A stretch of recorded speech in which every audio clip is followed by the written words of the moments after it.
Okay, so we'll continue with where we left off at yesterday. Yesterday, or in our previous lecture, where we left off in our previous lecture. All right, so we were talking about the PV or the TV diagram for phase change diagram of a pure substance. And I said you can either have a temperature volume diagram, or you can either have a pressure volume diagram. So what it matters is the direction. So this can be constant, then this will follow. This should be bigger than the one here. If this one is T1, the T2 should be bigger than the T1. Then if you are talking about PV, that one goes like this, then come down, goes like this and come down. So this is the constant. So this is T1, T2 should be greater than. So when you are talking about T Venn diagram, what we are using is pressure. When you are talking about T Venn diagram, we are using pressure. When you talk about P Venn diagram, we are using what? We are using temperature.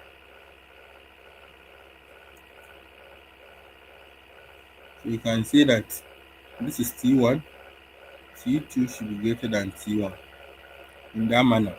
Alright, so that's by the way how to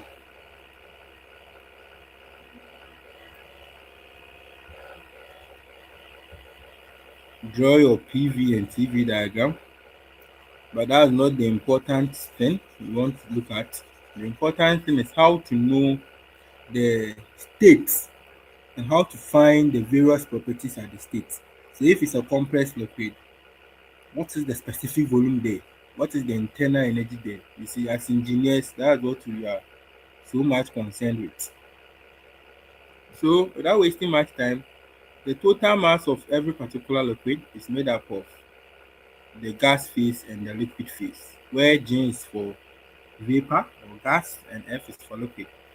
So if we should bring this one down, what you can say is when we have a diagram, whether PV or TV, you should know that this line on this left side is what we call the saturated liquid line. Then this line here is what we call, so this line is what we call saturated vapor. Anything to the right of saturated vapor is what we call superheated vapor. Superheated vapor. Anything to the left of the saturated liquid is what we call compressed liquid. And anything in between this saturated liquid and saturated vapor is what we call saturated mixture.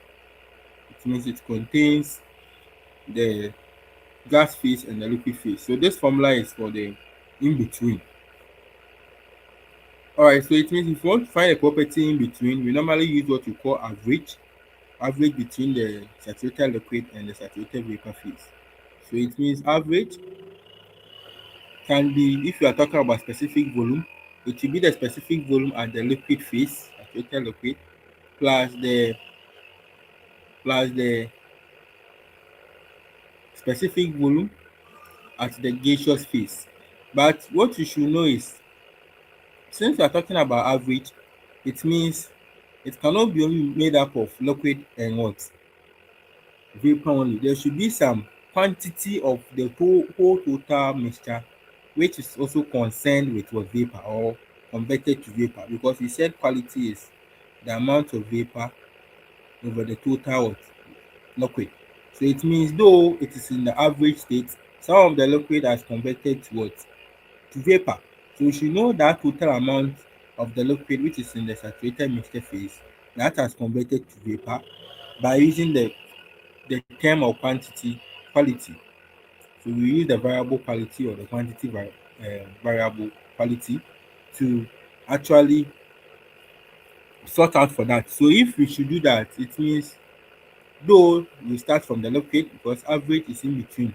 So we will start from here plus the amount of the total mixture which has converted to vapor multiplying, this time it will not be Vg, it will be Vfg, where Vfg is equals to the specific volume at the gaseous phase minus specific volume at the liquid state. So it means average will now be Vf plus x into bracket Vg minus Vf. So this is what we will use to find any average or any property between the saturated mixture phase. So if you are looking for enthalpy, it will be H average because enthalpy at the liquid phase plus the quality times Hg minus Hf. If it is U, internal energy, U average is equals to Uf plus X Uj minus U at F. So this can be simplified to a general formula. Y is equals to Yf plus X Yfg, where Y is the property we want at the saturated mixture phase. That's in between the saturated liquid and saturated vapor. Liquid and vapor. Alright. So anything other than that, we will use and see what we do about it. So if you want quality, if you are given the average, it will be average minus Vf. So it's like making X less average over Vf average. If it is for quality for enthalpy you want, it will be H average minus Hf out of H what Fg or Hg minus Hf or Fg V or Vg minus Vf or Hg minus Hf. It depends. Alright, so this is what you should know. And sometimes the V average can be only be written as V. So if you see V alone, it can be V average minus Vf over Vfg.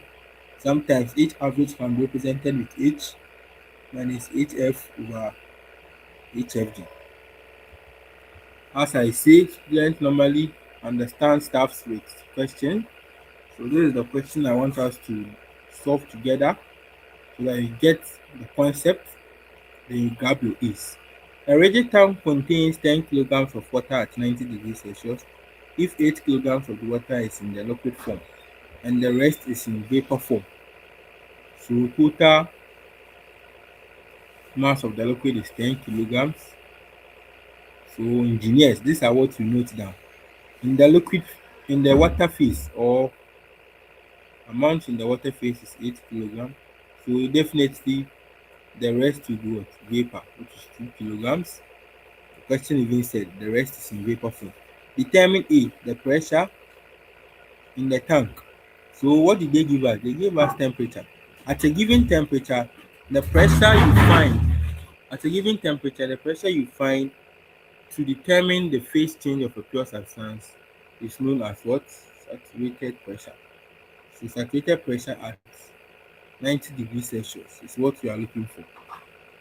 Then we tackle the B2. So let's tackle the A. I'll bring my what? My steam table. Then look at saturated water. Then move on to what? Temperature, because they gave us temperature 90 degrees. They didn't give us pressure. They gave us temperature. I'm now to find pressure. So I'll go to the temperature table.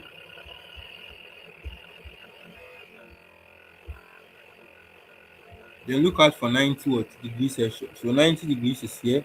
So it means we want the pressure Psat at the given temperature, because at given temperature, the pressure you find is Psat, which the question is asking 70.183 kilowatt Pascal.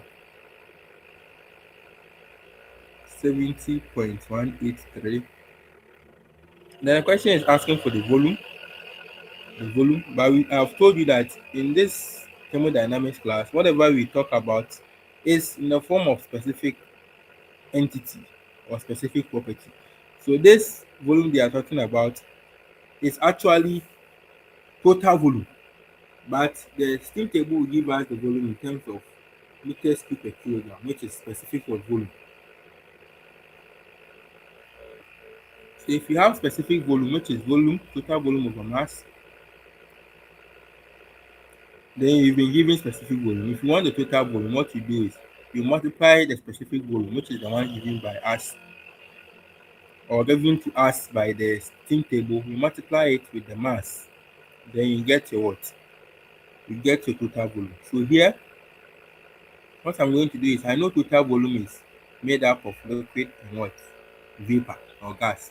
So with this total volume, for liquid phase, it will be the mass of the water in the liquid phase, or the amount of the total volume of water in the liquid phase, that is mf, times the what?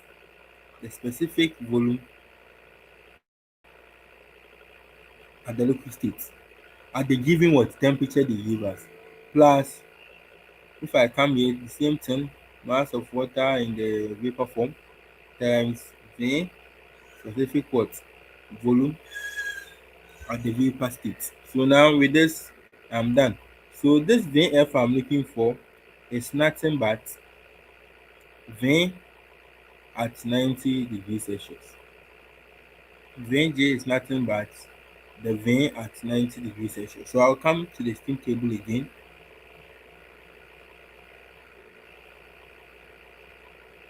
Then 90 degrees Celsius, I'll take the Vf there, which is 0.001036. So this is 0.001036. The unit is meters cube per kilogram. You can see that the unit is what? Meters cube per kilogram. Then I'll take the Vg, that is the specific volume at the vapor state, which is 2.3593 at the same temperature, 90 degrees Celsius. So 2.3593, that's the Vg. So now when I come here, mass of the water, of course, water exists in liquid vapor and ice. So the mass of water in the liquid form is 8 times the Vf, which is 0.001036. So you see that this mass has a unit of kilogram, this has a unit of meters cube per kilogram. So kilogram cancels kilogram, you get a unit in meters cube, plus the amount of water or the mass of water in the vapor form, which is 2 times Vg, 2.3593. So if you do this one well, you end up with 4.73 meters cube. That's the total volume the question wants. Someone can also say, no, I want to do it in the average form, for which I know that V average will be equal to Vf plus X Vfg. Now after you've gotten this V average, you multiply it with mass, right? Because you know that total volume will be the mass times specific volume. This V average is in the form of specific volume. Are you okay? Here, this Vg we found was in terms of specific volume, but we multiplied it with mass straight away. By this time, you do everything in specific volume. Then later on, you come and multiply it with mass, then you get the same answer like this. So let's see whether we get the same answer. So V average will be the Vf, which is 0.001036 meters cube per kilogram. You can say you're not doing. Then quality. How do you find quality? It's the mass of vapor over total mass. So mass of vapor is 2 kilogram, total mass of water is 10. Quality will be 1 out of 5, which is 0.2. So quality has no unit. It is just a factor which tells us amount of vapor which has been transformed, amount of the total liquid which has transformed to vapor. So here will be 0.2 x Vfg. VFG means Vg minus Vf. So I get V average to be equal to 0.001036 plus 0.2. Vg is the specific volume of saturated vapor at the same temperature 90 degrees Celsius, which is 2.3593 minus Vf 0.001036. So my average, it means the specific volume in between saturated liquid and mixture, or the specific volume and saturated mixture, will be 0.473, and the unit will be what? Meters cube per kilogram, because everything is in meters per kilogram. Then if you want the total volume to be mass times the specific volume or the average, so total volume will be 10 times 0.473 meters cube per kilogram. Since the 10 is in kilogram, kilogram cancels kilogram. 10 times this is 4.73. So you see, any way you do it, you get the same answer, 4.73, which is in concordance with the lecture material. So that's the end of that. That's the end of that. Alright, so this one to the same thing, they gave us the volume. So I don't know whether we should try this. Alright, so we'll try this in the next example so that I will not have plenty lecture time. So we'll meet again and talk about example 3.5. Stay with me then. Bye.